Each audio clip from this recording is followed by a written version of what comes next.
Hello viewers, today we're studying the poem Operating Room by this man over here, John Reed. To give you a bit of context, John Reed wrote this poem in 1917, so that's during the First World War. Obviously the First World War was a pretty terrible time in our history, and a lot of the people during that time were experiencing stress and worry and general negative feelings. Okay, so this poem Operating Room reflects a lot of those emotions. So let's go through this poem and read it aloud first. Sunlight floods the shiny many-windowed place, coldly glinting on flawless steel under glass, and blaring imperially on the spattered gules where kneeling men grunt as they swab the floor. Startled eyes of nurses swish by noiselessly, orderlies with cropped heads swagger like murderers, and three surgeons, robed and masked mysteriously, lounge gossiping of guts and wish it were lunchtime. Beyond the porcelain door, screaming mounts crescendo. Case 4001 coming out of the ether, born again half a man, to spend his life in bed. Okay. Right now we've finished the poem with a man who has to spend his life in bed. Okay, is that a good thing? No, it's clearly not. Okay, so we can see that this poem's quite grim. Okay, now let's actually analyze each stanza one at a time. Okay, so the first stanza really describes the setting to us. Let's watch closely to see how the poet forms an image of the scene. Sunlight floods the shiny many-windowed place. So here in this first line, we've got sunlight flooding the room. Floods are not normally associated with good things, are they? So we've got a lot of light coming into this room, and it's almost too much light. It's too bright in here. Coldly glinting on flawless steel under glass. So we've actually got our sun being cold. Okay, this relationship here of our sunlight coldly glinting on steel is actually a technique called an oxymoron. Okay, an oxymoron is when two things are associated with each other and they're two complete opposites. So the fact we've got an oxymoron here sort of highlights how strange and eerie and unknown this operating room is. Okay, and it makes the atmosphere sort of unnerving. So we've got this cold sunlight on flawless steel under glass, and blaring imperially on the spattered gules. So here we've got a footnote, okay, because gules, that's a word most people don't know. So they're telling us, if we look at this number one, if we go down to the bottom, we see number one again, and it's the definition of this word gules, so it's the color red. So let's read this line again. Blaring imperially on the spattered gules or spattered red, where kneeling men grunt as they swab the floor. So we've got some sort of loud noise, some sort of blaring noise, and we've got men swabbing or cleaning the red off the floor. And I think we can all guess this red on the floor is blood. So this operating room, the setting of this poem, is not the best place to be in. Okay, something's gone wrong.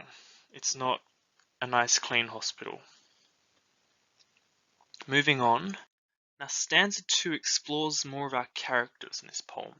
It introduces a lot of workers in the hospital. Startled eyes of nurses swish by noiselessly. From this word startled, we can tell something's happened in this operation that's surprised the nurses. Okay? Orderlies with cropped heads swagger like murderers. To swagger is to move in a cool way. So our orderlies are moving around as if they've murdered someone. Okay, so something's happened in this hospital. And three surgeons, robed and masked mysteriously, lounge gossiping of guts and wish it were lunchtime. So our three surgeons here, from these actions, gossip and wanting to eat food, those are just everyday feelings, right? Nothing's strange about that. And our surgeons are just feeling like normal. Okay, so we have our nurses startled, our orderlies feeling like murderers, and our surgeons are just acting like normal. So we can tell in this hospital, these things sort of happen every day. If our surgeons aren't fazed, they're not surprised by what's happened, we can tell in this hospital, in this operation room, things seem to go bad a lot of the time, and the surgeons don't really care about it. Now let's see where this is going to culminate in our final stanza. Stanza 3 is our climax, okay? It's our high point in the poem. Beyond the porcelain door, screaming mounts crescendo. Case 4001 coming out of the ether. So the ether is like the anesthetic gas. So he's just waking up. Born again half a man, to spend his life in bed. So, we've got a bit of a metaphor here. Our man obviously isn't born again, and he's not born again as a half person. This is a bit of a metaphor to refer to amputees, okay? So this whole poem is mainly about case 4001. It doesn't even have a name, okay? It's so unimportant and insignificant, okay? He's just another patient. And an operation's happened where he's had to have both of his legs removed. Okay, remember this was written during the war. A lot of people were getting injured, and back in those days there was not the medicinal practices that were able to save those limbs. Okay, so a lot of the times it just had to be cut off.